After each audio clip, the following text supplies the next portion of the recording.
Hello दोस्तों, LDC railway tech and mathematics में आप लोग का स्वागत है। आज हम लोग टेस्ट सीरीज 31 का पार्ट 2 हम लोग क्वेश्चन को देखेंगे। इसका पार्ट 1 जो है 50 तक करा दिया गया है। हम लोग 50 के बाद अर्थात 51 से हम लोग पार्ट 2 में क्वेश्चन को देखेंगे। यह क्वेश्चन मुंबई डिवीजन का क्वेश्चन है, जिसका एग्जाम 13/01/2024 को यह एग्जाम हुआ था CNW के अंतर्गत। चलिए देर न करते हुए हम क्वेश्चन पर चलते हैं। आप लोग वीडियो के अंत तक बने रहेंगे क्योंकि बहुत ही इंपॉर्टेंट इसमें जितने भी क्वेश्चन हैं बहुत ही इंपॉर्टेंट हैं। चलिए क्वेश्चन नंबर हम 50 तक करा दिए हैं। 50 के बाद 51 से पार्ट 2 में हम चलेंगे। 51 में क्या कह रहा है कि LHB प्रकार के कोच में कितने ब्रेक सिलेंडर का उपयोग किया जाता है। यानी LHB जो कोच होता है उसमें कितने ब्रेक सिलेंडर का उपयोग किया जाता है, यही आपसे क्वेश्चन किया है।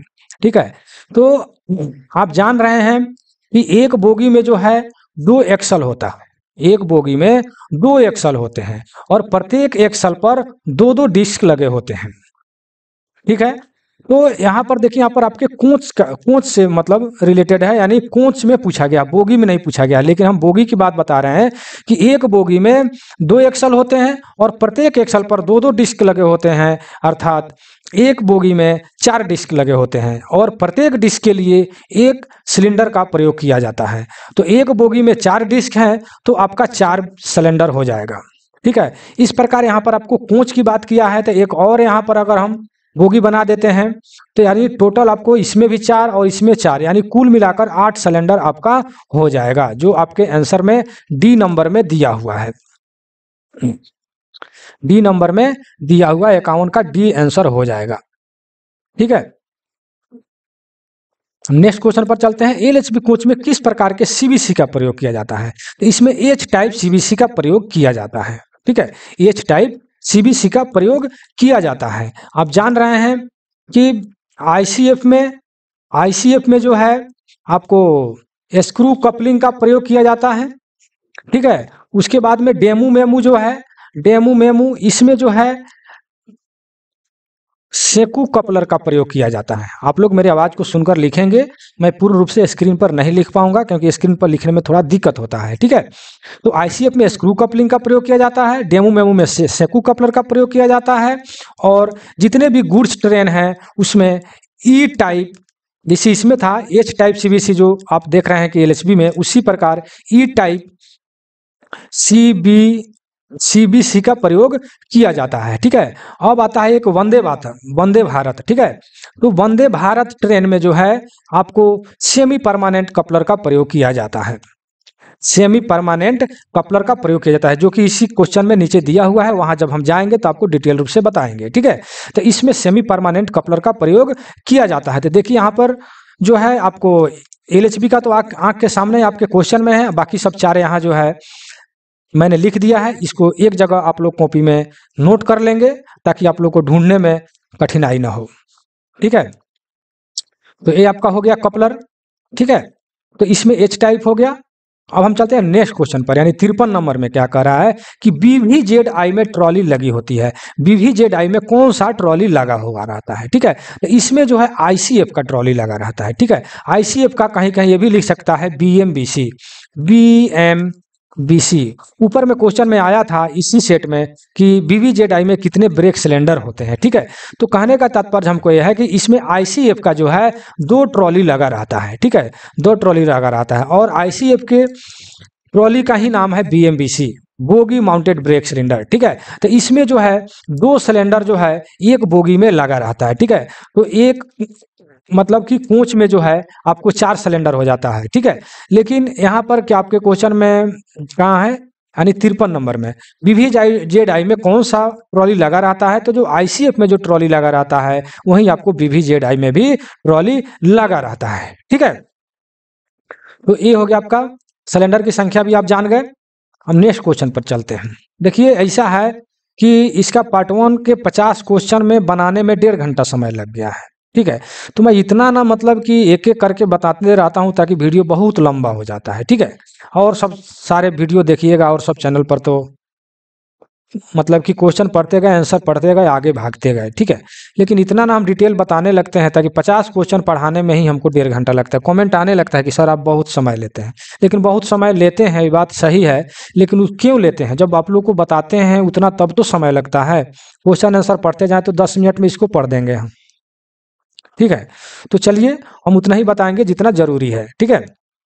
जो जरूरी है उसको तो हम हर हाल में बताएं, क्योंकि हम खुद ही हमको अच्छा नहीं लगेगा। चलिए, तो आपको कहाँ तक हम लोग आ गए थे? 53, ठीक है। अब नेक्स्ट क्वेश्चन पर चलते हैं, आगे बढ़ते हैं 54 नंबर क्वेश्चन पर, ठीक है।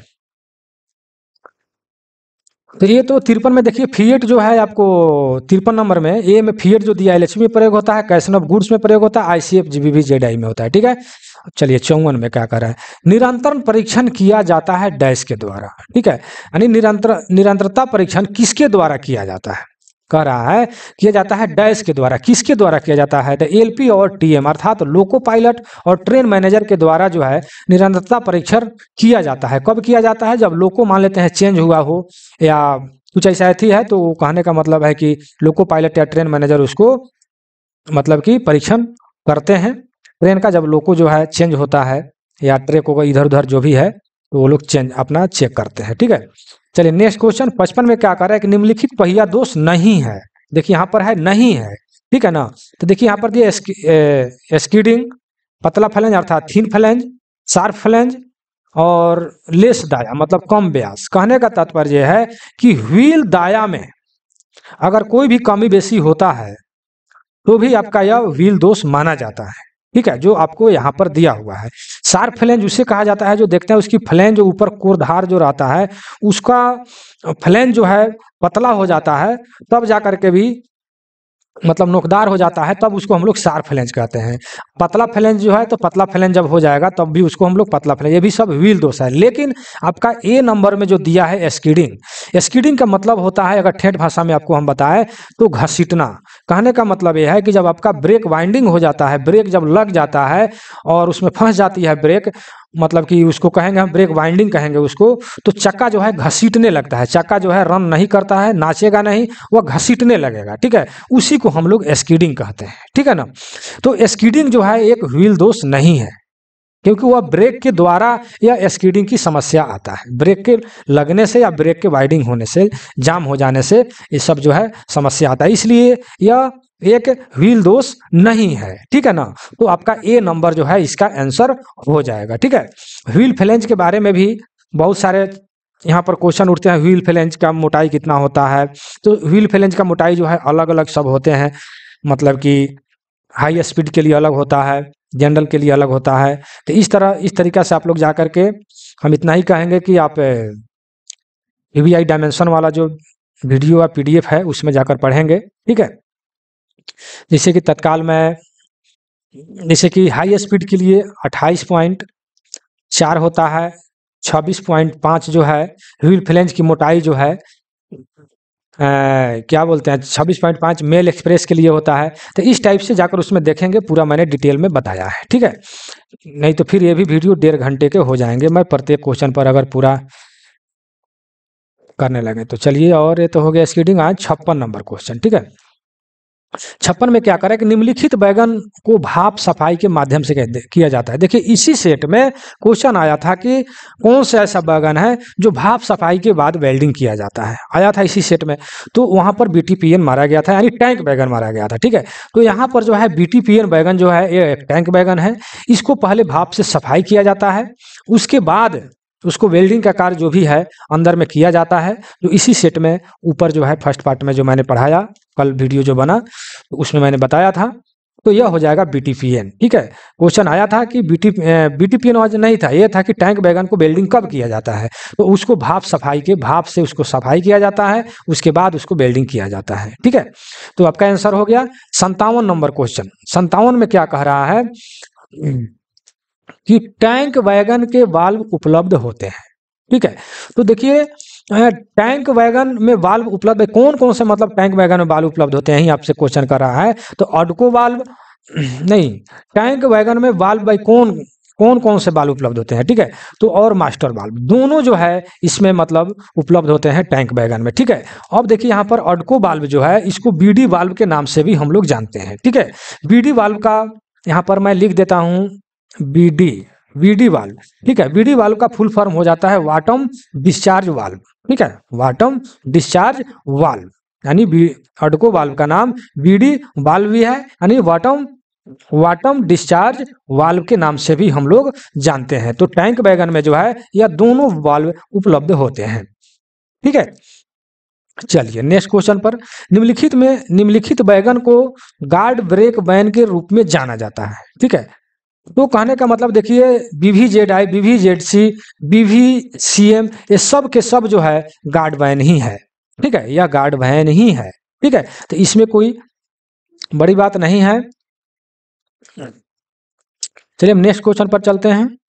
Question number 59। क्वेश्चन नंबर 59 में क्या कह रहा है कि BLC वैगन की ROH अवधि क्या होता है, ROH जो है कितना दिन पर किया जाता है, ठीक है। तो इसका ROH प्रथम बार जो होता है, प्रथम बार ROH जो न्यूली बेल्ट होता है, न्यू बन करके चला जाता है, उसके बाद प्रथम ROH जो है हम लोग 24 मंथ पर करते हैं, 24 माह पर करते हैं। उसके बाद का ROH जो है 18 माह पर होता है, ठीक है। तो इसमें जो है कह रहा है BLC वैगन की ROH, इसमें न्यू नहीं कहा है, नहीं ये कहा है प्रथम बार, डायरेक्ट ये बोला है कि BLC वैगन का ROH कब होता है, तो 18 माह पर होता है, ठीक है ना। लेकिन इस क्वेश्चन में अगर यह बोलता कि प्रथम बार या न्यूली बेल्ट कहता तो 24 माह हो जाता है, ठीक है। तो इस बात को आप लोग ध्यान में रखेंगे, ठीक है। चलिए हम नेक्स्ट क्वेश्चन पर चलते हैं। क्वेश्चन नंबर 59 था, अर्थात 60 में क्या कह रहा है कि BCNS वैगन की पीओएच अवधि क्या होता है, ठीक है। इसका पीओएच अवधि पूछा है, तो देखिए यहाँ पर जो है आपको 6 ईयर हो जाएगा, कितना हो जाएगा 6 ईयर, अर्थात 6 वर्ष में BCNHS वैगन का पीओएच होता है, ठीक है। ये सब रटने वाला क्वेश्चन है। मैंने वैगन का डायमेंशन जो है, जो भाई PDF लिए हैं उनको भेज दिया गया है, ठीक है। वो जाकर के पढ़ेंगे, देखेंगे। जो जिनके पास नहीं गया है मेरे व्हाट्सएप पर वो मैसेज करेंगे, जो भाई PDF लिए हैं कि मुझे वैगन का जितने भी डायमेंशन है उसका PDF मेरे पास नहीं आया है, मैं उसको भेज दूंगा, ठीक है। बिल्डिंग का भी मैंने टाइपिंग करा करके PDF बना दिए हैं, ठीक है। उसको उनको भी भेज दिया गया है। जिन भाई के नहीं गया है वेल्डिंग का PDF, वो मैसेज कर देंगे व्हाट्सएप पर कि हाँ मुझे वेल्डिंग का PDF जो VVI टाइपिंग करा करके मैंने जो PDF बनाया है उसको मैं भेज दूंगा। जिनको नहीं मिला है वो व्हाट्सएप पर मैसेज कर देंगे, शायद छूट जाता है एक आध, ठीक है। तो चलिए 61 नंबर क्वेश्चन पर चलेंगे। यह है बोवेन वैगन का पहला ROH कब होता है। पहला देखिए इसमें कंडीशन लगा हुआ है, पहला कब होता है, तो यह जो है 24 मंथ पर होता है, ठीक है ना। तो यहाँ पर पहला लिखा हुआ है, देख पहले कभी भी क्वेश्चन पढ़े तो ध्यान दें कि वहाँ पर न्यूली बेल्ट लिखा है या सिंपल में ऐसे लिखा है कि ROH कब होता है, ठीक है। तो यहाँ पर पहला है, जिसे आपने ऊपर देखा कि BLC वैगन में पीओएच कब होता है, तो मैंने 18 मारा। इसमें पहला अगर रहता तो मैं 24 मारता, ठीक है। उसी प्रकार इसमें पहला है तो 24 मंथ हो जाएगा, ठीक है। उसके बाद का 18 होता है, ठीक है। तो पहला है 18 यानी 24 मंथ हो जाएगा, ठीक है। अब चलते हैं हम नेक्स्ट क्वेश्चन 62 पर, ठीक है। 62 में क्या कह रहा है कि निम्नलिखित ट्रॉलियों में कर्षण केंद्र प्रदान किया गया है, ठीक है। ये क्या कह रहा है, ट्रैक्शन सेंटर, ठीक है। तो ट्रैक्शन सेंटर जो है फिएट में प्रदान किया गया, कहाँ है, C नंबर में, ठीक है। सी नंबर में आप लोग LHB यानी जो भाई वर्कशॉप में होंगे, वर्कशॉप में आप लोग देखते होंगे कि जब वो लोग बोगी का जो लोग रिपेयर जब करते होंगे, तो रिपेयर करते समय जो है वो लोग देखते होंगे जो सेंटर लीवर जो होता है इस टाइप से होता है। तो यहाँ पर एक सेंटर होता है और इसको ट्रैक्शन रड कहा जाता है, और एक यहाँ पर ऐसे रहता है, यहाँ पर एक सेंटर होता है, ठीक है। तो ट्रैक्शन रड यहीं पर होता है और यहाँ पर सेंटर होता है जो जाकर के सेंटर पिवोट में जाकर वो फंसता है, चाहे जो भी है, ठीक है। तो यहाँ पर एक ट्रैक्शन रड होता है। मैं याद दिलाने के लिए आप लोगों को ये बात बताया है। तो ये कह रहा है, कहाँ क्वेश्चन है, निम्नलिखित ट्रॉलियों में कहाँ है ट्रैक्शन सेंटर प्रोवाइड मतलब कराया गया है। तो यह जो है फिएट में कराया गया, फिएट का मतलब LHB में कराया गया है, ठीक है ना। LHB में फिएट यहाँ पर फिएट दिया हुआ है, फिएट का भी फुल फॉर्म आप लोग जान लीजिए, फैब्रिका इटालियन ऑटोमोबाइल डी टोरिनो इसका फुल फॉर्म होता है, फैब्रिका इटालियन ऑटोमोबाइल डी टोरिनो। ठीक है, तो यहाँ पर आपके क्वेश्चन है कि ट्रैक्शन सेंटर किस में प्रदान किया गया है, तो फिएट में प्रदान किया गया है, अर्थात एलएचबी कोच में प्रदान किया गया है। ठीक है, चलिए हम नेक्स्ट क्वेश्चन पर चलते हैं। क्वेश्चन नंबर 63 में क्या करें, अधिकतम बफर ऊंचाई डैश तक अनुमित है, मतलब अधिकतम कितना तक अनुमानित है, तो 1105 है जो आपको बी नंबर में दिया हुआ है। ठीक है, 1105 अधिकतम। ये जब भी क्वेश्चन आता है तो इसके बारे में मैं डिटेल रूप से बताता हूं कि अधिकतम जो है 1105 mm होता है। ठीक है, और न्यूनतम जो है 1030 mm होता है न्यूनतम। यहाँ अधिकतम लिख दीजिए, यहाँ पर न्यूनतम लिख दीजिए। ठीक है, तो यह दोनों को अगर माइनस करते हैं तो 5 और ये गया 7। ठीक है, तो यानी 75 mm आ जाता है। कहने का हमको तात्पर्य है कि जब यह दोनों गाड़ी जब होता है, यहाँ पर जब हम लोग सीबीसी जो प्रयोग करते हैं तो सीबीसी में जो है अधिकतम न्यूनतम ऊंचाई जो है 75 mm से अधिक अंतर नहीं होना चाहिए। कहने का तात्पर्य हमको यही है, दोनों सीबीसी के हाइट में मतलब ऊंचाई में अंतर जो है 75 mm से अधिक नहीं होना चाहिए। ठीक है, इसलिए कि हमारे जो सेंटर क्या बोलते हैं सीबीसी जो होता है सेंट्रल बफर कपलर, उसको मतलब छोड़ने का डर रहता है, इसलिए जो है 75 mm से कहने का मतलब अधिक नहीं होना चाहिए। ठीक है ना, हाइट में ऊंचाई मैं कह रहा हूं, हाइट में ऊंचाई 75 mm से अधिक नहीं होना चाहिए। और उसमें गैदरिंग रेंज भी क्वेश्चन पूछ लिया जाता है, गैदरिंग रेंज यानी हलचल, उसको हिंदी में कहेंगे हलचल। तो गैदरिंग रेंज जो है आपको हॉरिजॉन्टल अगर गैदरिंग रेंज पूछता है दोनों सीबीसी के बीच में जो ढकर ढकर करता है वह 110 mm है। ठीक है ना, और वर्टिकल जो अगर पूछते गैदरिंग रेंज कितना होता है वर्टिकल, तो यह 90 mm है। ठीक है, इससे अधिक गैदरिंग रेंज नहीं होना चाहिए। और हाइट में अंतर जो है आपको 75 mm से अधिक नहीं होना चाहिए सीबीसी में। ठीक है ना, तो आप समझ गए होंगे कि अधिकतम 1105, न्यूनतम इतना हो गया, ये आप तो गैदरिंग रेंज समझ ही लिए। और एक आता है 1090। ठीक है, 1090 कहीं कहीं ये भी क्वेश्चन पूछ लेता है, तो 1090 जो है यह शॉप इशू है। ठीक है ना, शॉप इशू जो है न्यूनतम 1090 से कम जो है शॉप इशू हम लोग नहीं करेंगे। क्वेश्चन में आता है कि शॉप इशू सीबीसी की हाइट मतलब न्यूनतम जो है कितना होना चाहिए, तो वह 1090 से कम जो है हम शॉप से इशू नहीं करेंगे। ठीक है ना, तो आप लोग ध्यान में रखेंगे, ये शॉप इशू हो जाता है 1090। ठीक है, और वो तो अधिकतम न्यूनतम आप तो जान ही गए, गैदरिंग रेंज भी बता दिया।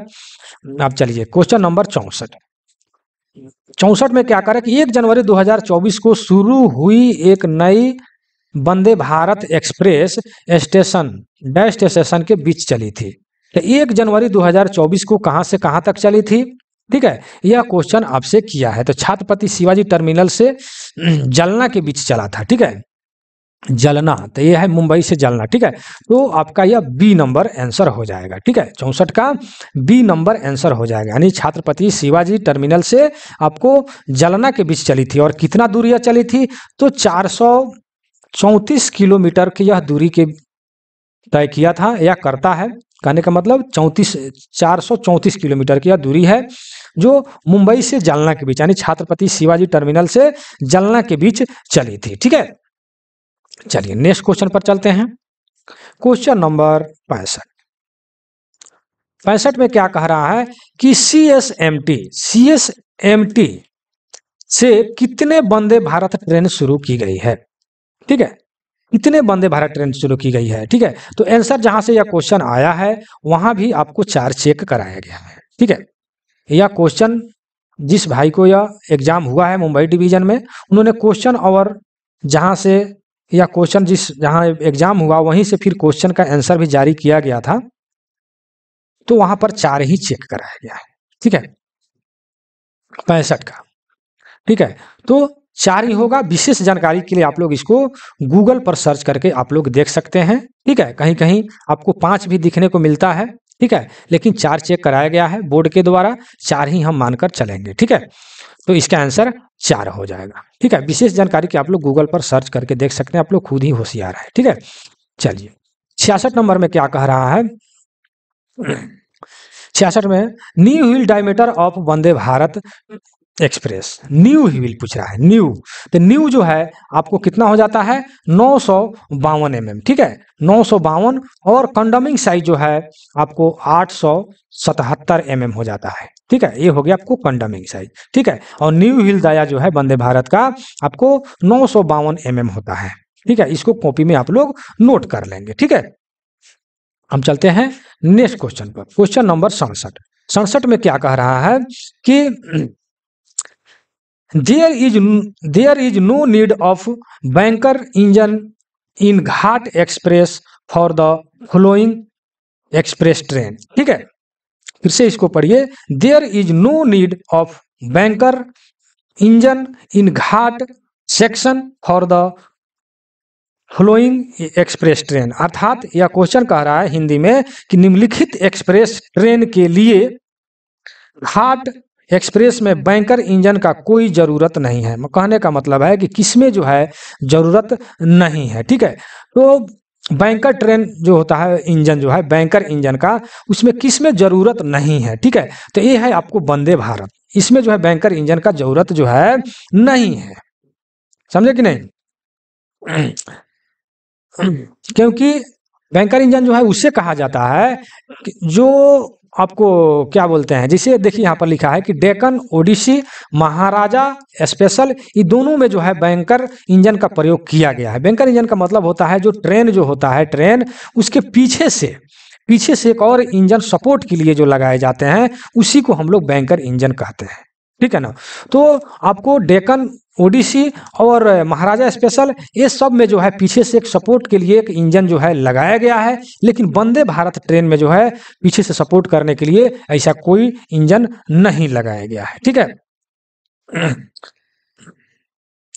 चलिए, तो कहने का हमको मतलब ये है कि इसमें जो है आपको वंदे भारत जो ट्रेन है उसको उसमें जो है प्रत्येक मोटर कोच जो होता है उसमें एक ट्रैक्शन मोटर लगा गया। जितने भी एमसी मतलब मोटर कार जितने भी होता है उसमें ट्रैक्शन मोटर का प्रयोग किया गया है, इसलिए उसमें जो है बैंकर इंजन का प्रयोग नहीं किया जाता है। एमसी का मतलब मोटर कार होता है। आगे वंदे भारत का क्वेश्चन मिलेगा, एमसी के बारे में मैं फुल फॉर्म पूरा डिटेल रूप से बताऊंगा, ठीक है। तब तक इतना आप इतना ही जानिए कि वंदे भारत के प्रत्येक जो मोटर कार होते हैं उसमें ट्रैक्शन मोटर लगे रहते हैं, इसलिए उसमें बैंकर इंजन का जरूरत नहीं पड़ता है। बाकी जब होता है लिखा हुआ है कि डेक्कन ओडिसी और महाराजा में ये सब में होता है, ठीक है। जहां तक विश्वास है कि आप समझ गए होंगे। नेक्स्ट क्वेश्चन पर चलते हैं, क्वेश्चन नंबर 68, ठीक है। 68 में कह रहा है कि वंदे भारत एक्सप्रेस में निम्नलिखित प्रकार की कपलिंग का प्रयोग किया गया है, ठीक है। तो कपलिंग तो मैंने ऊपर बताया था आपको अभी शुरू में ऊपर कि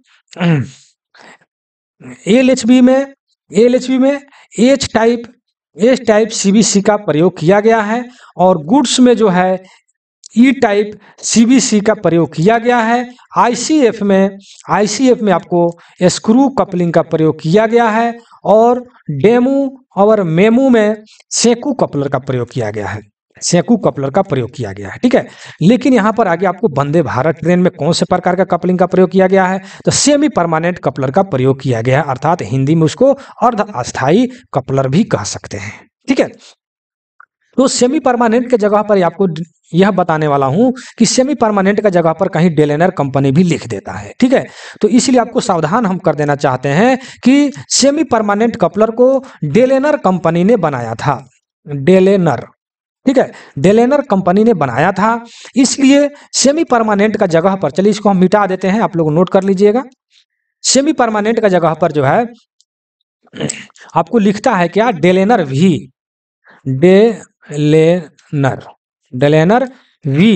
कपलर, ठीक है। तो इसके जगह पर सेमी परमानेंट के जगह पर डेलेनर वी कपलर भी लिख देता है।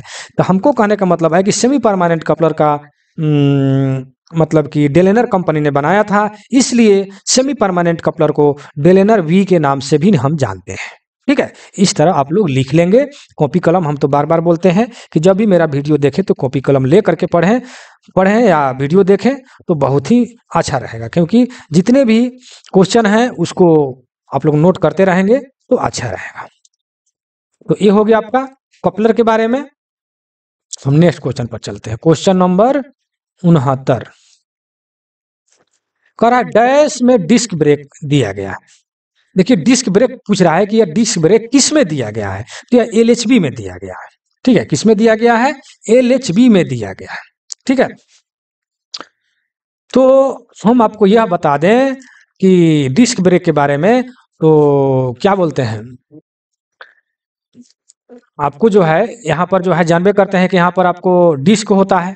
ठीक है, और इस डिस्क पर जो है आपको ब्रेक पैड लगे रहते हैं, और ब्रेक पैड वहां पर जब भी ब्रेक लगती है, जब भी ब्रेक लगता है तो यहाँ डिस्क पर जो है ही ब्रेक लगता है, इसलिए डिस्क ब्रेक हो जाएगा। ठीक है, चलिए, और इसमें क्या कह रहा है, इसमें तो आपको के टाइप एल टाइप जो है, के टाइप इसमें ब्रेक कंपोजिट ब्रेक ब्लॉक का प्रयोग किया जाता है। और वंदे भारत में जो है, वंदे भारत में देखिए यहाँ पर लिखा है कि disc brake system, disc brake system तो एलएचबी में लगा रहता है, ये तो डिटेल रूप से मैं कई बार बता चुका हूँ।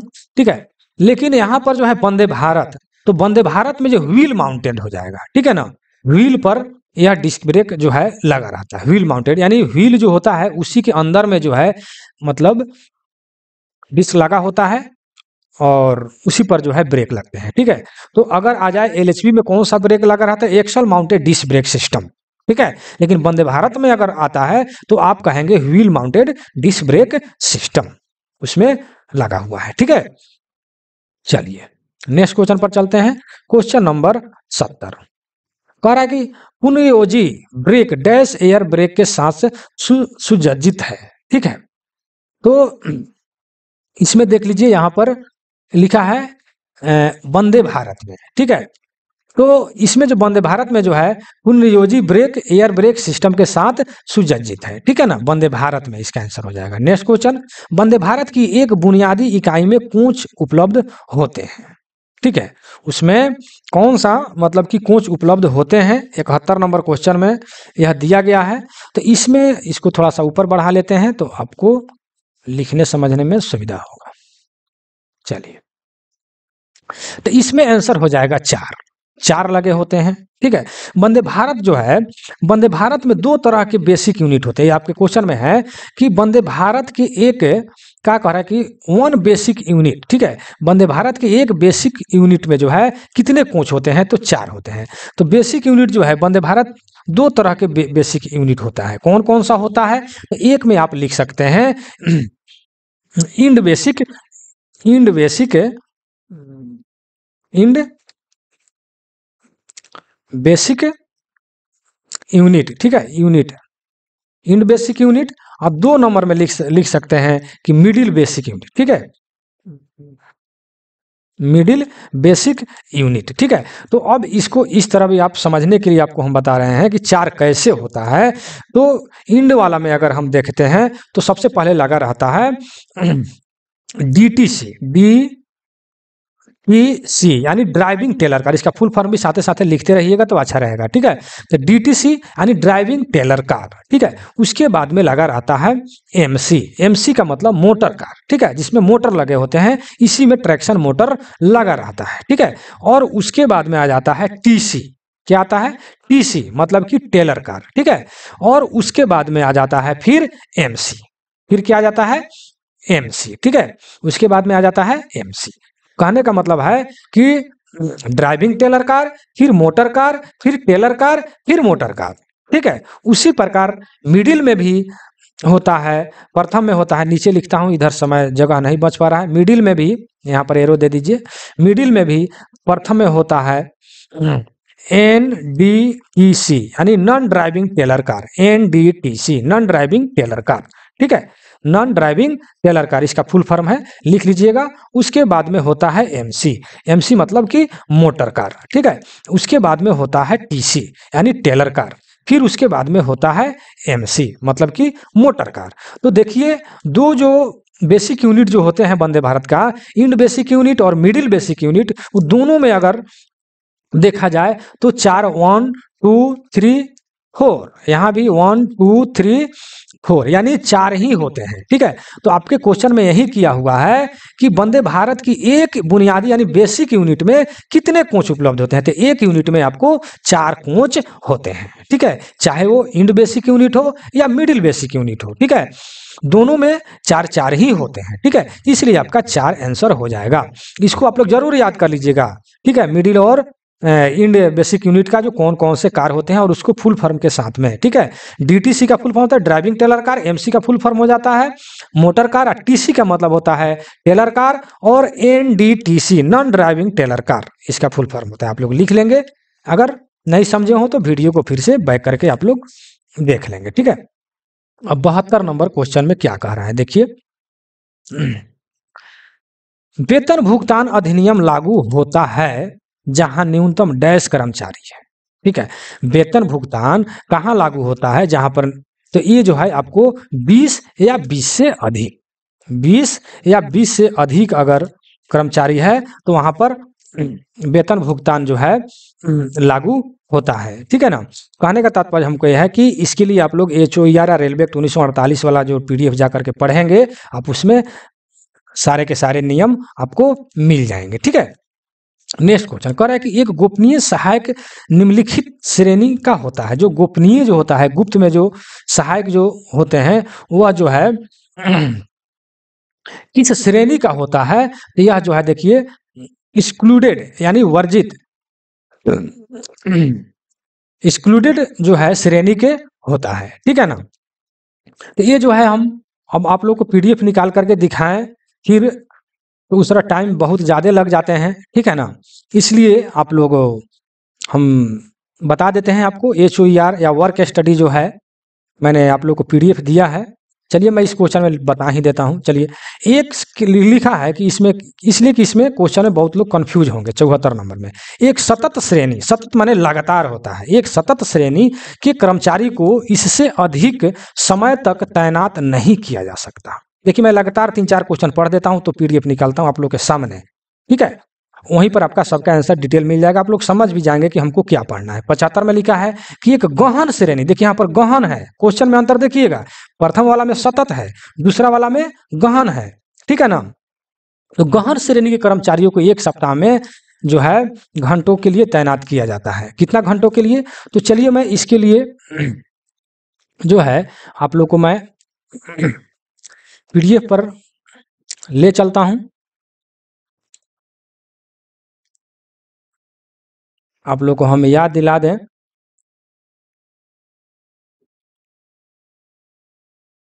देखिए जो मैंने ये PDF जो है आप लोगों को जो है हमने दिया है, HOER हावर्स ऑफ रूल जो है यहाँ पर आप लोग देख सकते हैं। देखिए यहाँ पर HOER rule hour of employ, and देखिए यहाँ पर वर्क स्टडी का भी नीचे इसमें दिया हुआ है टोटल। इसी में आपका क्वेश्चन जो है मिल जाएगा। कहने का तात्पर्य है जो आपके क्वेश्चन में है। देखिए यहाँ पर हम 1 नंबर से पढ़ते हैं।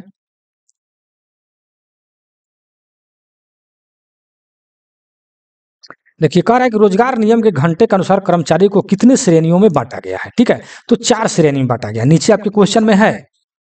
दूसरा में है कि गहन श्रेणी के कर्मचारियों को 1 सप्ताह में, देखिए गहन, देखिए यहाँ पर है गहन, गहन श्रेणी के कर्मचारियों को 1 सप्ताह में कितना घंटा उनको काम करना चाहिए, तो 45 घंटा काम करना चाहिए, ठीक है। गहन यहाँ पर आपके है गहन, यानी गहन का मतलब कड़ी मेहनत के साथ, ठीक है। और उसके बाद में देख यहाँ पर है सतत, सतत माने लगातार, जो क्वेश्चन में आपको था 75 नंबर में, सतत श्रेणी कर्मचारियों को 1 सप्ताह में रोजगार घंटों को वैधानिक सीमा क्या है, तो 54 घंटा होगा, ठीक है। हम यह PDF आप लोग के सामने इसलिए ला करके रखा है कि जो भाई PDF लिए हैं वो जा करके HOER जो PDF है उसको जाकर पढ़ेंगे, या जो PDF नहीं लिए हैं वो HOR वाला वीडियो जा करके देखेंगे। इसमें सारे के सारे पूरे डिटेल रूप में मैंने वहाँ पर मैं उस वीडियो में मैंने बताया है, या PDF में जा करके वो पढ़ेंगे। जब ये PDF निकाल दिए हैं तो थोड़ा सा और आगे तक बढ़ते हैं। देखिए यहाँ पर तो गहन के लिए 45 घंटा हो गया, यहाँ पर आप देख रहे हैं। और 3 नंबर में लिखा है कि सतत श्रेणी कर्मचारियों के लिए सप्ताह में, तो हम बताइए दे सतत लगातार के लिए 54 घंटा हो जाता है। और ई है EI श्रेणी के लिए, ठीक है, EI जो यहाँ पर देख रहे हैं, EI श्रेणी कैटेगरी के लिए। तो EI श्रेणी के लिए कर्मचारी को रोजगार घंटों के वैधानिक सीमा क्या है, तो ये है 75 घंटा, ठीक है। और सतत श्रेणी कर्मचारियों की ड्यूटी के मानक घंटे, यहाँ पर जब ड्यूटी लगा हुआ है, ड्यूटी के मानक घंटे जो है वो 48 घंटा है। तो ये क्वेश्चन आराम से इसको पढ़ेंगे जा करके, तो उनको जो है यह सब क्लियर हो जाएगा, ठीक है। तो मैं PDF निकालकर इसलिए मैंने बताया है कि आप लोग PDF जो है जा करके, हम उनको जो भाई PDF लिए हैं उनको जा करके देखिए, आपका क्वेश्चन फिर सामने आ गया, तो वहां जा करके क्वेश्चन को देखेंगे। अब फिर मैं क्वेश्चन पर चलता हूं। देखिए यहाँ पर सतत है, सतत श्रेणी के कर्मचारियों को इससे अधिक समय तक तैनात नहीं किया जाता। सतत माने लगातार, ठीक है ना।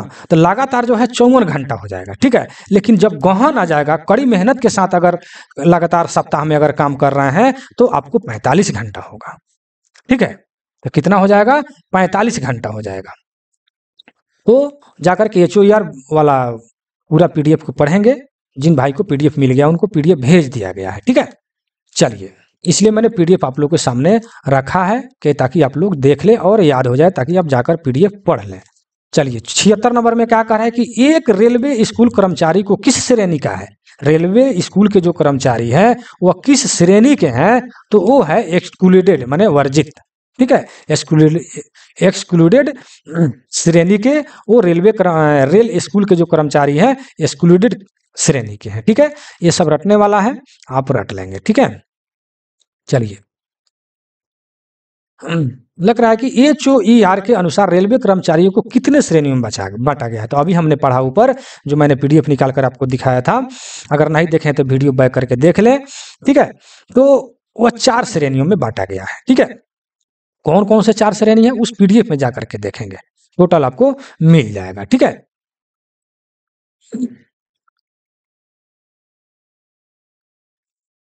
चलिए 78 नंबर में क्या कह रहा है कि कामगार मुआवजा अधिनियम के तहत एक नियोक्ता मुआवजे का भुगतान करने के लिए बाध्य नहीं है जब कर्मचारी दुर्घटना के समय, देखिए दुर्घटना के समय अगर कर्मचारी नशा में है या प्रतिबंधित दवाओं का अगर कोई सेवन कर लिया है जिसके कारण उसको नशा आ गया है या कोई दिक्कत हो रहा है जो दवा का सेवन करने से, तो उस स्थिति में जो है नियोक्ता बोर्ड या कोई भी बाकी सरकारी जो संस्था है आपको मुआवजा देने के लिए बाध्य नहीं है, अर्थात वो मुआवजा नहीं देगा जब आप नशे में हैं। और उस स्थिति में आपको अगर कोई दुर्घटना हो जाती है तो उस स्थिति में रेल प्रशासन आपको मुआवजा देने के लिए बाध्य नहीं है, अर्थात वो नहीं देगा, ठीक है। तो इसके लिए आप रेलवे एक्ट 1948 वाला जो मेरा PDF है, ठीक है, वो जाकर के पढ़ेंगे। फिर मैं PDF निकालूं आप लोग को सामने रखूं तो वीडियो लंबे हो जाएंगे, ठीक है। याद दिला देता हूं, रेलवे एक्ट 1948 वाला PDF जाकर निकाल कर देखेंगे, उसमें सारे के सारे क्वेश्चन डिटेल रूप से मिल जाएंगे। जो भाई PDF लिए हैं उनको PDF भेज दिया गया है, ठीक है। चलिए 79 नंबर क्वेश्चन में क्या कर रहा है कि कामगार मुआवजा अधिनियम के तहत एक नाबालिग को कहा जाए, नाबालिग किसको कहा जाएगा, तो जिसका उम्र 18 वर्ष से कम होगा उसको नाबालिग कहा जाएगा, ठीक है। यानी नाबालिग यानी अर्थात वह बालिग नहीं है, अर्थात वह युवा अर्थात यंग नहीं है, ठीक है। जो 18 वर्ष से कम जिसका उम्र है, इसको भी आप रेलवे एक्ट 1948 वाला मेरा PDF या वीडियो जाकर देखेंगे या पढ़ेंगे PDF, उसमें डिटेल रूप से इसके बारे में बताया गया है, ठीक है। चलिए नेक्स्ट क्वेश्चन कह रहा है फैक्ट्री एक्ट अधिनियम कब लागू हुआ था, ठीक है। तो यह 1 अक्टूबर 1968 को यह लागू हुआ था, ठीक है। 1 अक्टूबर 1968 को, जो इस आपके ऑप्शन में नहीं दिया है यह हो गया आपका, इसलिए इसका आंसर D हो जाएगा, ठीक है। 1 अक्टूबर 1968 को यह लागू हुआ था, ठीक है। तो जाकर के आप देख लेंगे रेलवे 1948 वाला या 1968 वाला, आप PDF जाकर देखेंगे उसमें मिल जाएगा, ठीक है, रेलवे एक्ट वाला। चलिए नेक्स्ट क्वेश्चन नंबर 81 में क्या कह रहा है कि कामगार मुआवजा अधिनियम किस वर्ष लागू हुआ, ठीक है। तो यह 1950 में यह लागू हुआ, उसमें कामगार जो हावर वाला है उसमें भी जाकर के देखेंगे या रेलवे एक्ट वाला में, दोनों में क्वेश्चन मिल जाएगा। नेक्स्ट क्वेश्चन प्रत्येक डैश वर्षों के बाद छुट्टी का नकदीकरण किया जाता है। कह रहा है छुट्टी का नकदीकरण यानी छुट्टी कब आप बेच सकते हैं, कितना दिन पर आप बेच सकते हैं, इसके लिए यह क्वेश्चन आपको दिया हुआ है। ठीक है, तो यह 2 साल के अंतराल पर बेच सकते हैं। ठीक है, लेकिन कैसे बेच सकते हैं इसका सबका नियम है, कंडीशन है। ठीक है, तो कहने का तात्पर्य है कि छुट्टी का नकदीकरण जो है, यहाँ पर डिटेल में मैं लिख दूं कि कुल छुट्टी आप 60 को मतलब 60 छुट्टी आप नकदीकरण कर सकते हैं, अर्थात 60 छुट्टी जो है आप बेच सकते हैं। ठीक है ना, बेच सकते हैं। वो कैसे बेच सकते हैं, तो आप 10-10 करके मतलब आप 6 बार आप छुट्टी को बेच सकते हैं। आपका जितने भी छुट्टी अगर बचा हुआ है, बहुत लोग जो रिटायरमेंट के समय बहुत सारे छुट्टी वो लोग लेते ही नहीं और अच्छी छुट्टी को इकट्ठा कर लेते हैं, और उन लोग को छुट्टी जो है क्या बोलते हैं, मतलब कि रिटायरमेंट के समय 300 का ही नकदीकरण किया जाता है, लेकिन उन लोग के पास छुट्टी तो ज़्यादा बचा हुआ है। तो वो लोग क्या करते हैं, वो लोग या कोई भी कर्मचारी की मैं बात कर रहा हूँ, वो लोग 6 बार 10-10 करके छुट्टी बेच सकते हैं। 6 बार अर्थात कुल 60 छुट्टी वो लोग बेच सकते हैं। बेचने का मतलब नकदीकरण कर सकते हैं। ठीक है, लेकिन इस 10 छुट्टी के बीच में आपको 2 साल का जो आपके क्वेश्चन में है कि प्रत्येक 10 वर्ष के बाद छुट्टी का नकदीकरण किया जा सकता है, तो प्रत्येक 10 छुट्टी जो आप बेच रहे हैं उसके बीच में 2 वर्ष का अंतराल होना चाहिए। ठीक है, हमको जहां तक विश्वास है कि आप समझ गए होंगे कि कुल छुट्टी जो है 60 आप नकदीकरण कर सकते हैं, 10-10 करके 6 बार कर सकते हैं, और प्रत्येक 10 जो बेच रहे हैं, प्रत्येक जो टर्म आपका आ रहा है बेचने का, वो जो है आपको 2 साल का गैप होना चाहिए, जो आपके आंसर में दिया हुआ है। ठीक है, तो इस वक्त जो नियम था कि एक पास भी बनवाना पड़ेगा। ठीक है ना, उस वक्त नियम में जब जाकर पढ़िएगा तो उसमें भी लिखा हुआ है कि जब आप छुट्टी बेच रहे हैं तो उस वक्त एक पास बनवाना पड़ेगा, और आपको यह दिखाना पड़ेगा कि हम कहीं टूर पर जा रहे हैं, उसके लिए मैं छुट्टी का नकदीकरण कर रहा हूं, पैसा की कमी है। ठीक है, इस हिसाब से आप मांग करेंगे। कारण तो होना चाहिए ना कि आपको छुट्टी बेचने का कारण क्या है। ठीक है, तो कारण में आप दिखाइएगा, पास बनवाइएगा, और पास का फोटोकॉपी लगाकर अपना छुट्टी लगाइएगा कि हमको टूर पर जाना है, इसके लिए हमको पैसे की आवश्यकता है। ठीक है, तो जहां तक विश्वास है कि आप समझ गए होंगे। चलिए, बहुत ज्यादा बोल दिया मैंने। चलिए नेक्स्ट क्वेश्चन, क्वेश्चन नंबर 83। 83 में क्या कह रहा है कि कितने दिनों की छुट्टी भुनाई जा सकती है। कितने दिनों की छुट्टी भुनाई जा सकती, भुनाई के मतलब नकदीकरण किया जा सकता है। ठीक है, तो 10 दिन का अभी मैंने ऊपर बताया कि 10-10 करके आपको 6 बार कर सकते हैं, यानी कुल 60 छुट्टी आप नकदीकरण कर सकते हैं, यानी भुनाई जा सकती है, बेची जा सकती है। चलिए नेक्स्ट क्वेश्चन कह रहा है कि अधिनियम डैश सेवानिवृत्त के समय एलएपी को भुनाए जा सकने वाले दिनों की संख्या, यानी नकदीकरण जो होता है, कहने का तात्पर्य है कि जब रिटायरमेंट के समय अधिकतम कितने छुट्टी को आप भुना सकते हैं, मतलब कि कितने छुट्टी को आप नकदीकरण कर सकते हैं, तो वो है आपको 300 दिन। ठीक है, 300 दिन आप छुट्टी को आप नकदीकरण होता है या किया जाता है या कर सकते हैं। ठीक है, चलिए ये तो सिंपल सा क्वेश्चन है, आप जान ही रहे हैं। अब देखिए यहाँ पर लिखा है कि परिनिंदा एक क्या है, तो यह जो है एक माइनर पेनल्टी है। क्या है, माइनर पेनल्टी है। ठीक है, तो इसके लिए D&AR वाला रूल वाला जो मैंने आप लोग को PDF दिया है, उसमें जा करके डिटेल रूप से आप लोग पढ़ेंगे। सेंस्योर जो है यह एक माइनर पेनल्टी है। ठीक है ना, चलिए पेनल्टी वाला D&AR वाला रूल वहाँ जाकर आप पढ़ेंगे। कह रहा है कि मामूली सी जुर्माना लगने का मानक पत्र कौन सा है, माने मामूली सा माइनर पेनल्टी जो है, माइनर पेनल्टी के लिए कौन सा मानक पत्र जो है आपको दिया जाता है, तो उसके लिए SF 11 दिया जाता है। ठीक है, मैंने D&AR वाला जो है आप लोग को पढ़ करके या कई बार सुनाया भी है हमको, क्योंकि उतना जो है इस पर लिखने में बहुत कठिनाई होता है, तो एक बार फिर से आप लोग सुन लीजिए। SF 1 का उपयोग किसके लिए किया जाता है, तो यह निलंबन के लिए किया जाता है। SF 2 का उपयोग कब किया जाता है, तो माना गया निलंबन। SF 2 का है माना गया निलंबन या समझा गया निलंबन। ठीक है, तो SF 2 जो है, SF 2 जो है सबसे अधिक क्वेश्चन किया जाता है, इसको लिखा जाता है डीमेड सस्पेंशन। ठीक है, डीमेड सस्पेंशन अर्थात माना गया निलंबन या समझा गया निलंबन। अर्थात माना समझा का मतलब होता है क्या, कि अगर आप कोई गलती किए हैं अर्थात अपने घर पर या कहीं भी अगर आपको पुलिस जो है पकड़ कर ले जाती है, ठीक है, और वो अपने कस्टडी में 48 घंटा अगर वो रख लेती है, ठीक है, और उसके बाद अगर रेल प्रशासन को पता चलता है कि यह आदमी जो है पुलिस के कस्टडी में है, ठीक है, तो जब से आप पुलिस के कस्टडी में हैं, उस वक्त से आपको निलंबन समझा जाएगा या माना जाएगा, ठीक है, वहीं पर आपको SF2 का प्रयोग किया जाता है, ठीक है। तो कहने का तात्पर्य है कि SF2 सबसे अधिक पूछता है, इसलिए मैंने इतना बताया आपको, ठीक है। और SF3 जो है निर्वाह भत्ते की स्वीकृति, ठीक है, निर्वाह भत्ते की स्वीकृति मतलब कि क्वेश्चन में आता है कि अगर मान लेते हैं कि आप तो मान लेते हैं कि निलंबित हो गए, तो आपको खाने पीने के लिए खर्चा तो चाहिए, तो आप जो है निर्वाह भत्ते के लिए आप लेटर लिखते हैं या मांग करते हैं, वहां पर SF3 का प्रयोग किया जाता है। जहां पर आप या थ्योरी में जाकर पढ़िएगा, देखिएगा, या मेरे PDF में पढ़िएगा, तो वहां पर लिखा हुआ है निर्वाह भत्ते की स्वीकृति अर्थात SF3। SF4 जो है निलंबन से बहाली, अर्थात जब निलंबन से आप छुटकारा पाइएगा तो SF4 के अंतर्गत आपको निलंबन से बहाली किया जाएगा, अर्थात निलंबन से छुटकारा पाइएगा। और SF5 जो है मेजर पेनाल्टी है, ठीक है ना। मेजर पेनाल्टी मतलब कि आपको सबसे बड़ी शास्ति होता है, यह बहुत ही खतरनाक होता है, इससे आपको नौकरी इसमें जा भी सकती है, ठीक है ना। इसलिए आप लोग कोशिश करेंगे, बच कर रहेंगे कि SF5 आपको न मिले, ठीक है ना। और SF6 जो है इसमें तो नहीं दिया, SF6 जो है यह दस्तावेज के निरीक्षण का अनुमति नहीं देने का आदेश।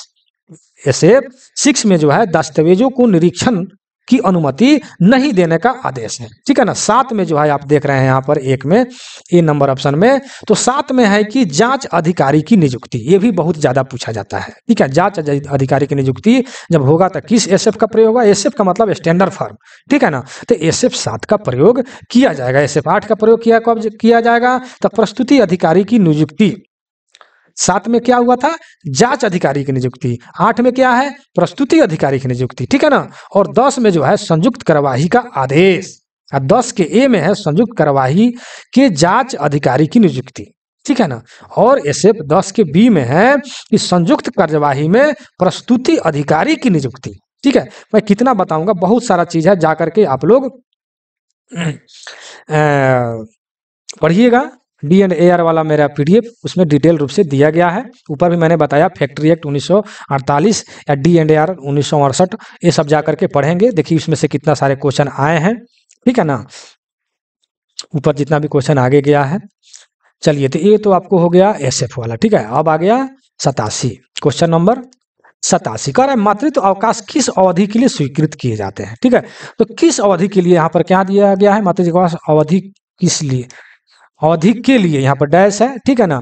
तो यहाँ पर जो है 6 महीना के लिए होता है, ठीक है। यह जो है अधिकतम होता है एक बार में। क्वेश्चन आ जाता है कि मातृत्व अवकाश अधिकतम एक बार में कितना ले सकते हैं, तो 180 दिन, 180 दिन यानी 6 × 18 अर्थात 6 महीना आप ले सकती है अधिकतम एक बार में, ठीक है ना, मातृत्व अवकाश। तो मातृत्व अवकाश ऐसे तो कुल मिलाकर 2 बच्चों के लिए 730 दिन दिए जाते हैं, जो आपके नेक्स्ट क्वेश्चन में दिया हुआ 88 में कि बच्चे की देखभाल अवकाश के लिए मतलब कितना छुट्टी दिया जाता है, तो यह जो है 730 दिन जो है दिया जाता है, ठीक है। तो 2 बच्चों के लिए दिया जाता है, कुल छुट्टी 730 दिन है, एक बार में नहीं, यह कुल छुट्टी है 730 दिन, ठीक है। लेकिन एक बार में अधिकतम 180 दिन से ज्यादा आपको नहीं दिया जाएगा, ठीक है। और इसमें अधिकतम हो गया और न्यूनतम भी आ जाता है। न्यूनतम कब कितना तक दिया जा सकता है, तो न्यूनतम आपको 5 दिन आपको लेना ही पड़ेगा। 5 दिन से कम छुट्टी इसमें नहीं दिया जाता है मातृत्व अवकाश में, ठीक है। ध्यान में रखेंगे कि न्यूनतम 5 दिन से कम छुट्टी आपको नहीं दिया जाएगा और अधिकतम 180 दिन से अधिक नहीं दिया जाएगा, और कुल मिलाकर के 2 बच्चों के लिए 730 दिन दिया जाएगा, ठीक है। और साल में हम इस तरह का थोड़ा सा है कि शायद 3 बार जो है 3 बार ही छुट्टी ले सकते हैं, ठीक है ना, साल में। तो इस हिसाब से आप लोग इसको कॉपी में नोट कर लेंगे, ठीक है। हम नेक्स्ट क्वेश्चन पर चलते हैं। यहां तक अगर वीडियो में बने हैं तो बहुत ही धन्यवाद। आप लोग थोड़ा एक बार लाइक शेयर जरूर कर देंगे, जो नए हैं वो 100% सब्सक्राइब कर लेंगे, ताकि मेरे चैनल पर जाकर के देखेंगे तो बहुत डिटेल में प्रत्येक वीडियो आपको देखने को मिलेगा और उसी तरह वीडियो आगे भी आते रहेंगे, ठीक है। इसलिए 100% आप सब्सक्राइब कर लीजिए अगर आप नए हैं तो। चलिए 89 में क्या कर रहा है कि एक्स इंडिया लीव डैश कर्मचारियों को मिलता है, ठीक है। तो यह सभी कर्मचारियों को मिलता है, समझे कि नहीं, यह सभी कर्मचारी को मिलता है, ठीक है। एक्स इंडिया लीव का मतलब सभी को मिलता है। नेक्स्ट क्वेश्चन, बड़ी शास्ति लगाने का मानक पत्र कौन सा? तो अभी हमने आपको बताया कि SF5 जो है बड़ी शास्ति है। SF5 कौन सा है? बड़ी शास्ति है। इसलिए SF5 जो है मतलब कि कोशिश कीजिएगा कि SF5 जो है हमको नहीं मिले, क्योंकि उसमें नौकरी भी जाने की संभावना बनी रहती है। तो हम यही कहेंगे कि D&AR वाला जाकर उसमें पढ़ेंगे, क्योंकि SF5 में बहुत सारे कंडीशन उसमें है कि अधिक मतलब कि उसको अपील जो है कितना दिन तक किया जा सकता है, तो ठीक है। तो उसमें जो है सब दिया हुआ है कि 10 दिन के अंतर्गत जो है अपील किया जा सकता है SF5 में, लेकिन माइनर पेनल्टी में आपको 45 दिन समय दिया जाता है। बहुत तरह का उसमें हम नियम बताए हैं, PDF जाकर पढ़ेंगे, ठीक है। उतना सब बताने लगे तो और वीडियो लंबे हो जाएंगे। चलिए नेक्स्ट क्वेश्चन पर चलते हैं।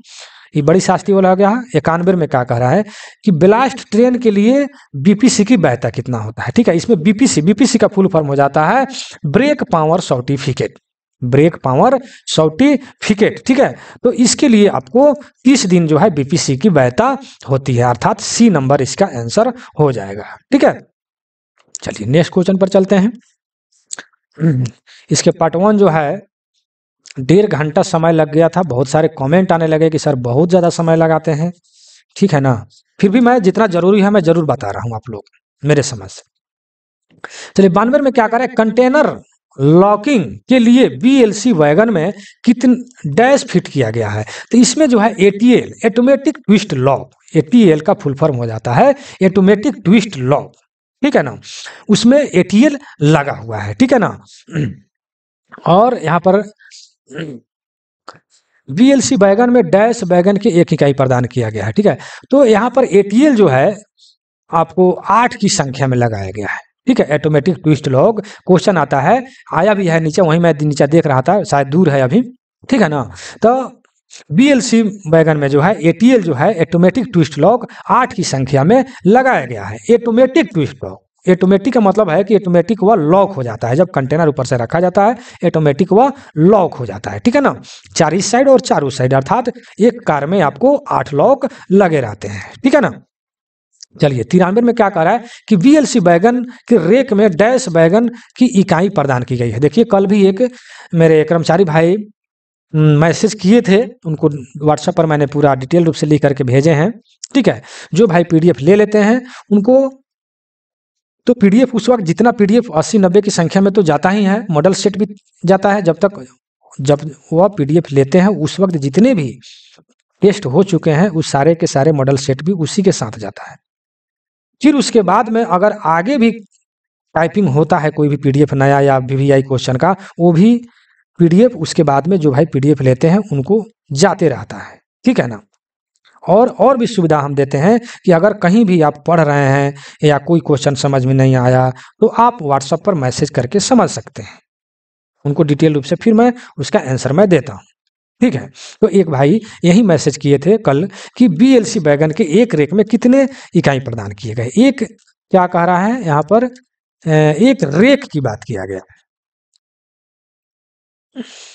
1 यूनिट, ठीक है, 1 यूनिट है यहाँ पर, यहाँ हिंदी में रेक कर दिया है, ठीक है। तो चलिए मैं डिटेल बता देता हूँ आपको। एक यूनिट में जो है 5 कार होते हैं, 5 कार होते हैं, ठीक है। यानी देख लीजिए यहाँ पर दोनों साइड वाले को A कहा जाता है, बीच में 3 कार जो होता है उसको B कार के नाम से जाना जाता है। अर्थात एक यूनिट में जो है BLC के एक यूनिट में जो है आपको 5 कार लगे होते हैं। 5 कार में दोनों A वाला जो है, दोनों बाहर वाला जो कार होता है उसको हम लोग A कार के नाम से जानते हैं, और बीच में 3 जो बच गया उसको हम लोग B कार के नाम से जानते हैं, ठीक है। लेकिन ये तो हो गया एक यूनिट, एक यूनिट में 5 कार होता है, ठीक है। लेकिन ये अगर रेक की अगर बात कर दे कि एक रेक में कितने यूनिट होते हैं, तो इसमें 9 यूनिट होते हैं, ठीक है। जब एक रेक में 9 यूनिट होते हैं और एक यूनिट में 5 कार होते हैं तो एक यूनिट में 5 कार, तो एक रेक में कितना हो जाएगा, 45 कार हो जाएगा। समझ रहे हैं ना। एक रेक में 9 यूनिट होते हैं और एक यूनिट में 5 कार होते हैं, तो 9 पचे 45 कार एक रेक में हो जाएगा। ठीक है ना, तो ये आप लोग समझ लेंगे, जहां तक विश्वास है कि आप समझ गए। ठीक है ना, एक यूनिट में 5 और एक रेक में कितना यूनिट, 9 यूनिट, तो 9 पचे 45 कार हो जाता है, यानी 45 वैगन हो जाता है। ठीक है, तो आपके यूनिट की बात किया है तो यह हो जाएगा 5 वैगन, एक यूनिट में 5 वैगन होता है। 5 वैगन कहिए या 5 कार कहिए एक यूनिट में, जिसमें ए कार 2 होते हैं और बी जो है 3 गो होता है, यानी कुल 5 कार होते हैं। ठीक है, और एक रेक में 9 पचे 45 कार हो जाएगा। चलिए बहुत बोल दिया मैंने। एलएचबी कोच में लगी है ट्रॉली, माने एलएचबी कोच में कौन सा ट्रॉली लगा हुआ है। ठीक है, तो उसमें फिएट लगा हुआ है। कौन सा ट्रॉली लगा हुआ है, फिएट लगा हुआ है। फिएट का फुल फॉर्म ऊपर में मैंने बताया कि फेब्रिका इटालियन ऑटोमोबाइल डी टोरिनो, इसका फुल फॉर्म हो जाता है। ठीक है, और आईसीएफ में जो है बीएमबीसी लगाया गया है, बीएमबीसी यानी बोगी माउंटेड ब्रेक सिलेंडर इसमें लगाया गया है, बीएमबीसी। ठीक है, और एलएचबी में जो फिएट लगाया गया है, और कैसनो जो है आपको गुड्स जो है मालगाड़ी जितने भी होता है उसमें कैसनो बोगी का प्रयोग किया गया है। ठीक है, तो आप लोग इसको कॉपी में नोट कर लेंगे और ध्यान में रखेंगे।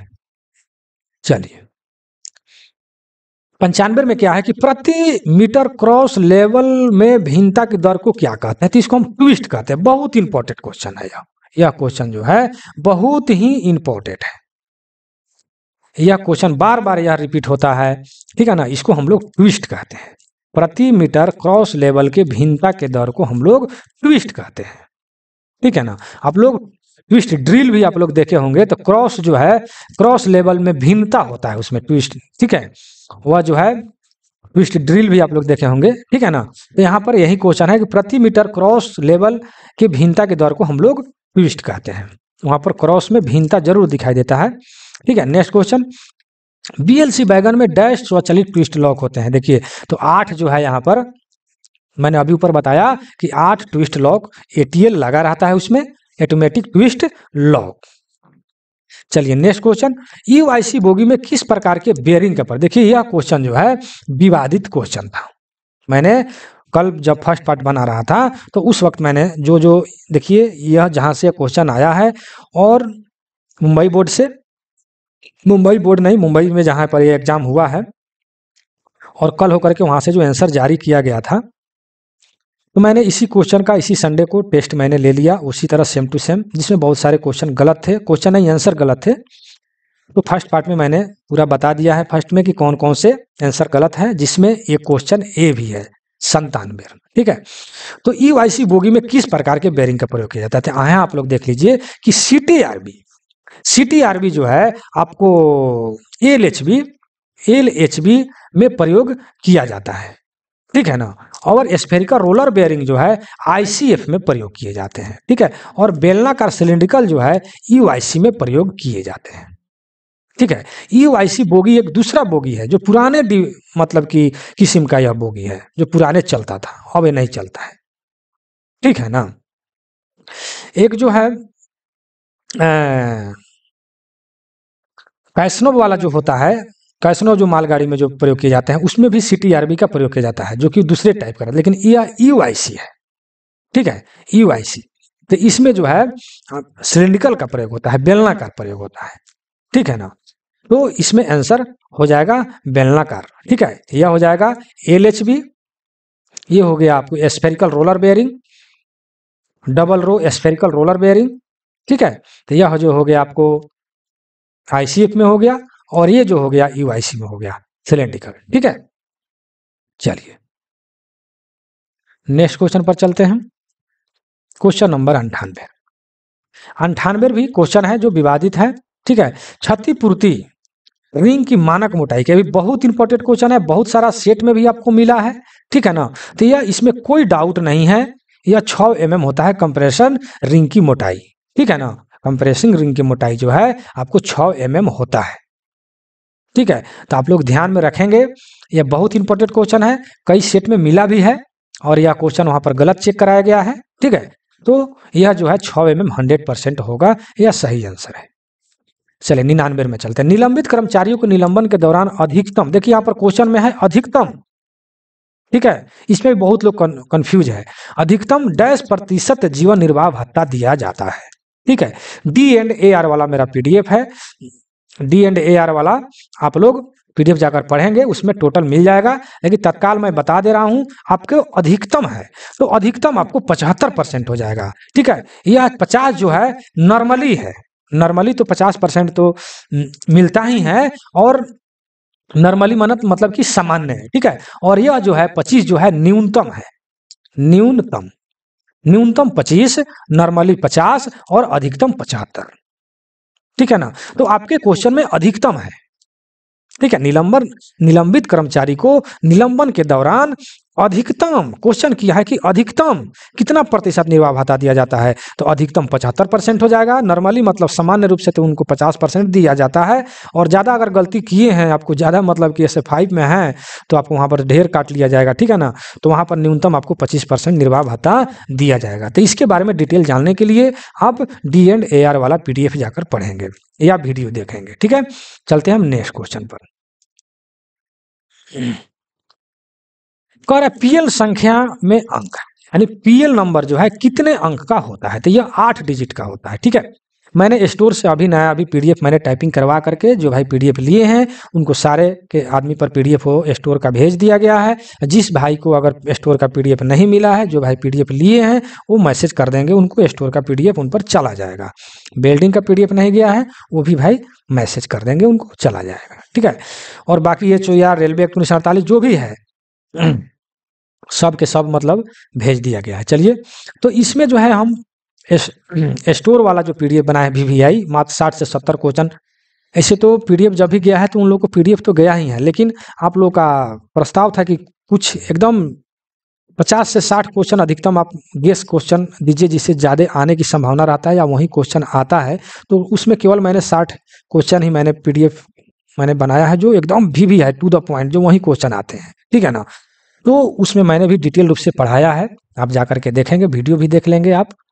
ठीक है, वीडियो भी मैंने बना दिया है। तो उसमें 8 है, तो PL संख्या 8 होता है। ठीक है, जो प्रथम डिजिट उसमें मैंने बताया है वो ग्रुप को दर्शाता है, दूसरा उसके बाकी के 2 डिजिट जो है सब ग्रुप को दर्शाता है, उसके बाद के 3 जो अंक होता है वह आइटम के क्रम को दर्शाता है, उसके बाद का अंतिम अंक जो होता है वह मतलब चेक डिजिट को दर्शाता है। ठीक है, तो कुल मिलाकर के 8 डिजिट होते हैं। लास्ट डिजिट जो है चेक डिजिट को दर्शाता है, या सबसे अधिक क्वेश्चन पूछा जाता है। ठीक है, तो टोटल मिलाकर के 8 होते हैं। ठीक है ना, इसमें प्रथम 2 ग्रुप को दर्शाता है, उसके बाद के 2 ग्रुप सब ग्रुप को दर्शाता है, उसके बाद के 3 अंक जो होता है 2 है, इसमें 2 ग्रुप 2 भाई प्रथम 2 अंक जो है ग्रुप को दर्शाता है, उसके बाद के 2 ग्रुप सब ग्रुप को दर्शाता है, उसके बाद के 3 अंक जो है मतलब जो भी आइटम है उसके क्रम को दर्शाता है। ठीक है, क्रम को दर्शाता है। बाकी लास्ट में 1 अंक जो आपको बचता है वह चेक डिजिट को दर्शाता है। जाकर के स्टोर वाला वीडियो देखेंगे या PDF पढ़ेंगे, उसमें पूरा डिटेल रूप से मैंने दिया है। ठीक है, तो उसमें टोटल 8 अंक होते हैं।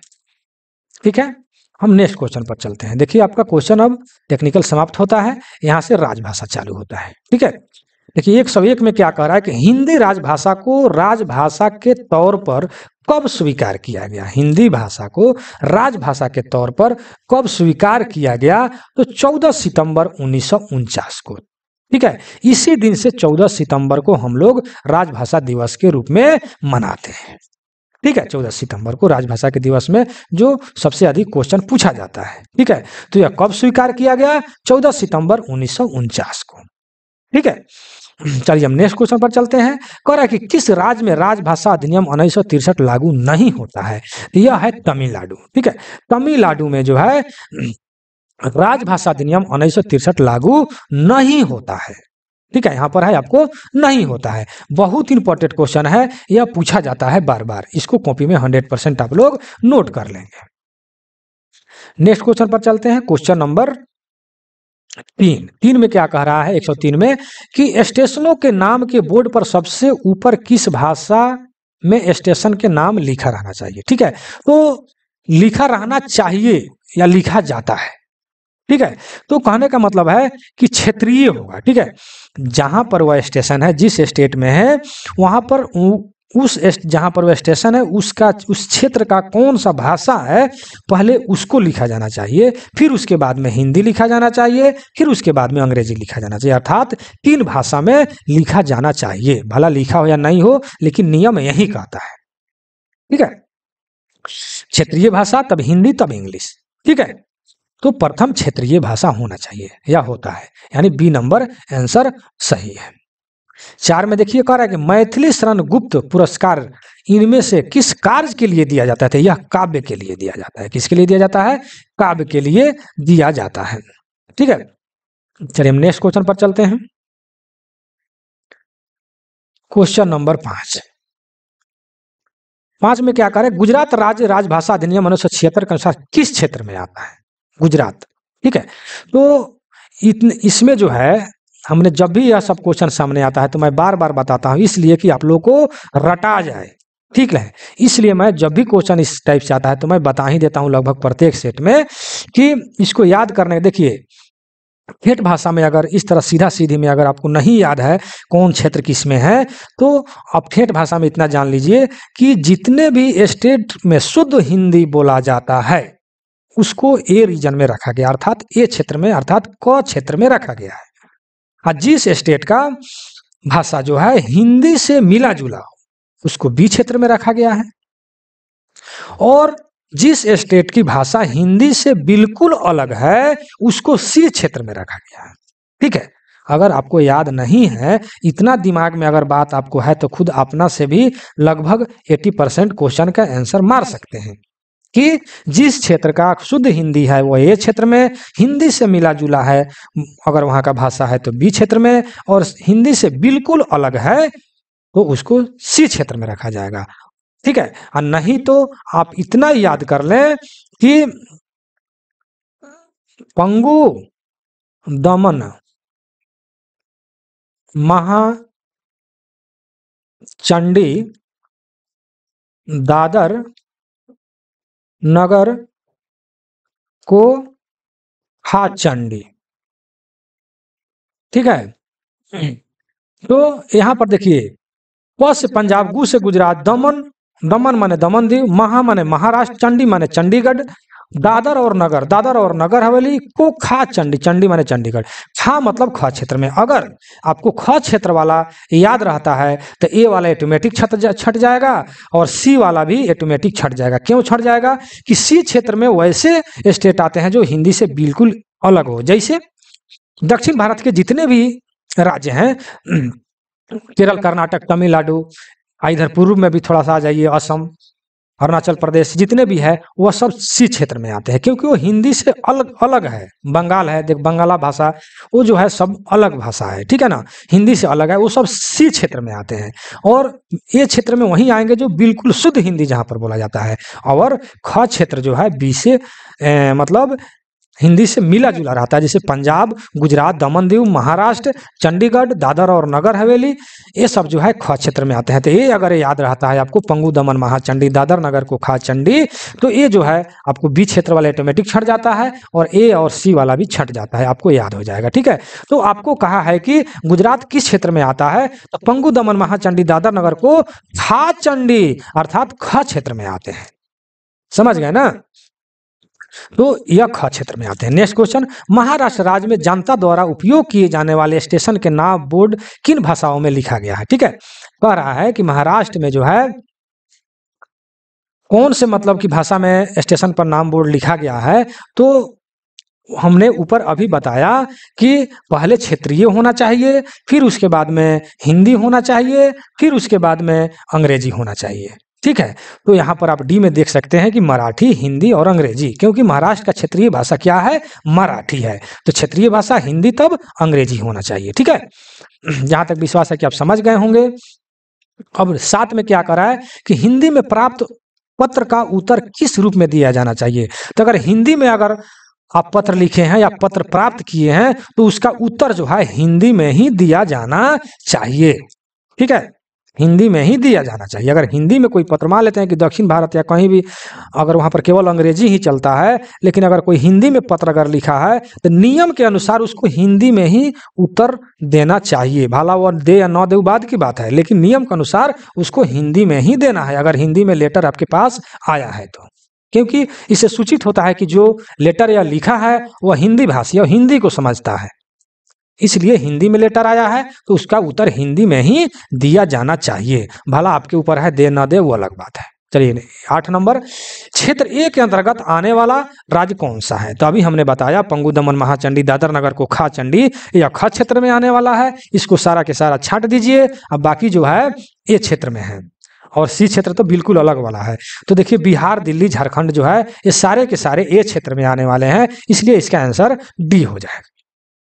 ठीक है, चलिए नेक्स्ट क्वेश्चन, क्वेश्चन नंबर 9 में क्या कह रहा है कि राजभाषा संबंधी संसद समिति की कौन से उप समिति रेल मंत्रालय का निरीक्षण करती है? देखिए हिंदी के जो है 3 उप समितियां हैं। कितना समिति, क्वेश्चन आता है कि कितने उप समिति हैं, तो 3 उप समिति है, जिसमें रेल मंत्रालय जो है दूसरी उप समिति में आता है। रेल मंत्रालय कहाँ आता है? दूसरी उप समिति में आता है। क्वेश्चन आता है कि राजभाषा संबंधी संसद की कितने उप समितियां हैं, तो 3 है, जिसमें रेल जो है दूसरी उप समिति में आता है। देखिए 10 नंबर क्वेश्चन, मंडल रेल कार्यालय की राजभाषा कार्यान्वयन समिति के अध्यक्ष कौन होगा? तो डीआरएम जी होंगे, क्योंकि मंडल है तो मंडल रेल कार्यालय की कार्यान्वयन समिति के अध्यक्ष जो है डीआरएम होंगे। चलिए बोलते बोलते तो मुंह थक गया, गला सूख गया। आप लोग जो है यहाँ तक वीडियो में बने हैं इसके लिए बहुत बहुत धन्यवाद। ठीक है, और हम यही कहेंगे कि आप लोग इसको लाइक शेयर और सब्सक्राइब जरूर कर दें, और आप लोग को यह वीडियो कैसा लगा कमेंट सेक्शन में जरूर दीजिएगा। ठीक है, यही आप लोगों से हम उम्मीद करते हैं। जो भाई केवल पीडीएफ देखते हैं उनके लिए तो केवल लाइक सब्सक्राइब ही मेरे लिए सबसे बड़ी बात है। चलिए आप लोग को मुझसे जुड़ने के लिए या टेस्ट सीरीज में भाग लेने के लिए या पीडीएफ प्राप्त करने के लिए आप लोग मेरे व्हाट्सएप नंबर पर 96 93 57 14 26 इस पर आप लोग मैसेज करके आप लोग मुझसे जुड़ सकते हैं, टेस्ट सीरीज में भाग ले सकते हैं या पीडीएफ प्राप्त कर सकते हैं। ठीक है, जितने भी एलडीसी JEE की तैयारी के लिए या हेल्पर टू टेक्नीशियन के लिए पीडीएफ की आवश्यकताएं जितने भी होती है सारे के सारे यहाँ से आप लोग प्राप्त कर सकते हैं। ठीक है, इस व्हाट्सएप नंबर पर मैसेज करेंगे। चलिए मैं वीडियो को यहीं समाप्त करते हैं। वीडियो कैसा लगा कमेंट सेक्शन में जरूर दीजिएगा। चलिए जय हिंद जय भारत।